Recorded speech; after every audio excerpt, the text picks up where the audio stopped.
Assalamualaikum, balik lagi di pembahasan kita. Hari ini, kita bakal ngobrolin sesuatu yang fundamental banget dalam keimanan kita, yaitu percaya pada hari akhir. Nah, kita akan coba kupas tuntas, apa sih artinya, gimana tahapannya, dan yang paling penting, gimana keyakinan soal masa depan ini justru ngentuin banget siapa kita sekarang. Yuk, kita mulai perjalanannya. Kita awali langsung dari penegasan di Al-Quran. Ayat ini tuh bukan sekedar informasi loh. Ini adalah sebuah kepastian, pondasi dari iman kita. Ini janji, kalau semua yang kita lakukan, semua pilihan kita, ujung-ujungnya akan sampai pada satu hari yang, pasti datang. Gak ada keraguan sama sekali. Oke, mungkin ada yang bertanya, kenapa sih kita harus percaya sama sesuatu yang belum pernah kita lihat? Apa sebenarnya makna di balik semua ini? Nah, di bagian pertama ini, kita akan gali lebih dalam kenapa iman kepada hari akhir itu jadi fondasi yang penting banget. Jadi intinya gini, iman kepada hari akhir itu artinya kita yakin kalau hidup ini bukan segalanya dan bukan akhir dari cerita. Ada lanjutannya. Kita percaya bakal ada kebangkitan lagi, dan yang paling penting, bakal ada pertanggungjawaban. Ini bukan buat nakut-nakutin ya, tapi ini soal keadilan yang seadil-adilnya. Uniknya, hari akhir itu punya banyak sebutan, dan tiap nama itu ngasih kita gambaran tentang satu aspek penting dari hari itu. Ada Yaumul Qiyamah, hari di mana semua dibangkitkan. Terus ada Yaumul Hisab, hari di mana semua dihitung dengan super teliti. Dan Yaumul Jaza, hari pembalasan yang adil. Masing-masing nama ini ngingetin kita dimensi yang berbeda dari pertanggungjawaban akhir nanti. Oke, sekarang kita geser sedikit. Kita coba lihat gimana sih Islam ngejelasin tanda-tanda yang bakal muncul sebelum kiamat datang. Ini bukan soal ramalan ya, tapi lebih ke sinyal-sinyal buat pengingat kita semua. Tanda-tanda ini dibagi jadi dua. Anggap aja tanda-tanda kecil atau kiamat sunggera itu kayak getaran-getaran kecil yang ngingetin kita kalau gempa besar bakal datang. Sementara tanda-tanda besar atau kiamat kubra, nah ini baru gempa utamanya. Peristiwa-peristiwa raksasa yang nggak mungkin bisa kita sangka lagi, yang nandain kalau akhir dunia udah benar-benar di depan mata. Coba diperhatikan, beberapa tanda kecil ini mungkin kedengarannya familiar banget ya di zaman sekarang. Ini tuh pergeseran sosial dan moral yang jadi semacam pengingat buat kita. Kayak misalnya amanah atau kepercayaan udah mulai hilang, fitnah gampang banget nyebar, atau ilmu agama udah nggak dianggap sepenting dulu. Nah, kalau tanda-tanda besar ini, skalanya beda banget.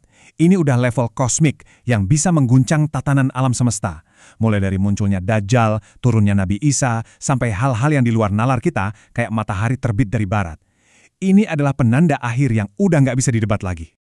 Oke, sekarang kita masuk ke bagian intinya nih. Kita akan coba telusuri perjalanan kita langkah demi langkah, apa aja yang bakal terjadi setelah dunia ini berakhir. Siap? Al-Quran itu ngasih kita gambaran yang, kuat banget buat ngebantu kita ngebayangin skala kedahsyatan hari akhir. Bayangin deh, manusia itu kayak laron yang terbang ke sana kemari tanpa arah. Dan gunung-gunung yang kita lihat kokoh itu jadi kayak bulu yang ditiup angin. Ini nunjukin betapa totalnya kehancuran tatanan dunia yang kita kenal. Perjalanan ini ada tahapannya. Pertama, Yaumul Ba'ats. Kita semua dibangkitkan. Habis itu, kita semua, dari manusia pertama sampai terakhir, dikumpulin di satu tempat. Namanya Yaumul Mahsyar. Di sanalah hisab dan mizan terjadi. Setiap perbuatan kita dihitung dan ditimbang, nggak ada yang kelewat satupun.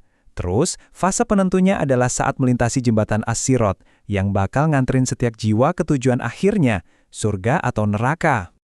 Oke, setelah kita tahu semua perjalanan yang luar biasa itu, pertanyaan paling pentingnya sekarang balik ke kita. Terus apa efeknya buat aku yang lagi duduk belajar sekarang? Atau buat pilihanku besok pagi? Nah, sekarang kita coba tarik makna keabadian itu ke dalam kehidupan kita detik ini juga. Nah, ini dia poin kuncinya. Kepercayaan ini bukan bikin kita jadi pasif dan nungguin kiamat. Justru sebaliknya, ini jadi bahan bakar kita. Jadi motivasi terbesar buat berbuat baik karena kita tahu semua perbuatan ada balasannya. Ini yang bikin kita lebih sabar pas lagi diuji, lebih jujur pas ada kesempatan buat curang, dan yang paling penting, ngasih kita tujuan hidup yang sejati, ngumpulin bekal buat perjalanan abadi nanti. Lalu, gimana cara kita nyiapin bekalnya? Apa harus melakukan hal-hal yang super besar? Nggak juga kok. Justru persiapannya itu dibangun dari hal-hal kecil yang kita lakuin secara konsisten tiap hari dengan niat yang lurus.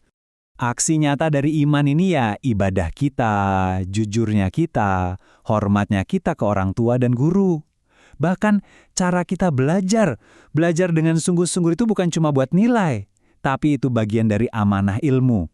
Setiap rumus yang kamu pelajari, setiap bab yang kamu baca dengan niat baik, itu bisa jadi bagian dari bekal yang kita kumpulin. Ingat, hidup ini cuma sementara, dan satu-satunya bekal kita nanti adalah amal soleh. Oke, sebagai penutup, yuk kita semua ambil waktu sejenak buat merenung. Dengan semua yang udah kita bahas, coba deh tanya ke diri sendiri. Amal baik apa ya yang lagi aku persiapkan buat jadi bekalku di perjalanan abadi nanti? Semoga pertanyaan ini jadi motivasi kita semua buat jadi lebih baik mulai dari hari ini.